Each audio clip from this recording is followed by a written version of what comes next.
So, nagpapalit ako ng filter nitong 5-stage filtration system na galing sa gripo.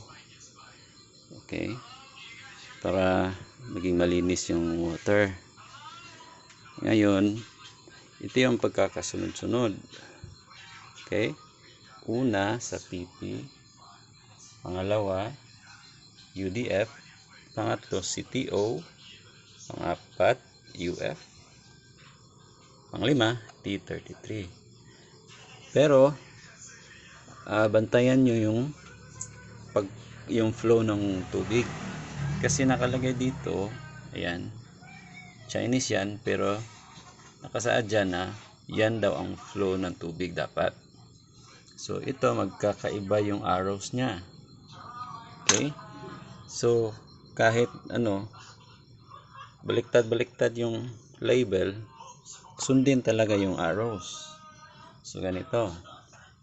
So from source sa gripo, papasok yan dito sa PP first. So pag arrow ng PP, then papasok siya ulit dito sa UDF. Yan ang arrow. Sa UDF, yan, papasok siya ulit dito sa CTO. Tingnan yung arrow. Paangat dito, labas siya. Pasok na naman siya dito ulit sa UF. Yan ang arrow ng UF. Yun ang flow ng water. Bababa siya dito, saka papasok na naman siya sa T33. So, from T33, tingnan yung arrow. Ganyan ang flow niya palabas. Ito, palabas na ito dito sa outlet dito. Okay, yan yung para sa inumin. Tsaka dito, nandito yung sa likod ng UF, yung drain. Okay? Drain ng UF, may drain siya. Lalabas siya dito sa drain niya. Yung parang wastewater. So ganyan ang tatandaan nyo pagkasunod-sunod at saka yung mga arrows niyan. So wag nyo intindihin kung baliktad-baliktad yung labels kasi yung arrows yung susundin natin. Okay?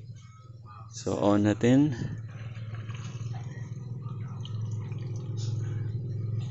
Ayan, tumunog na. Ayan. So first na ano niya,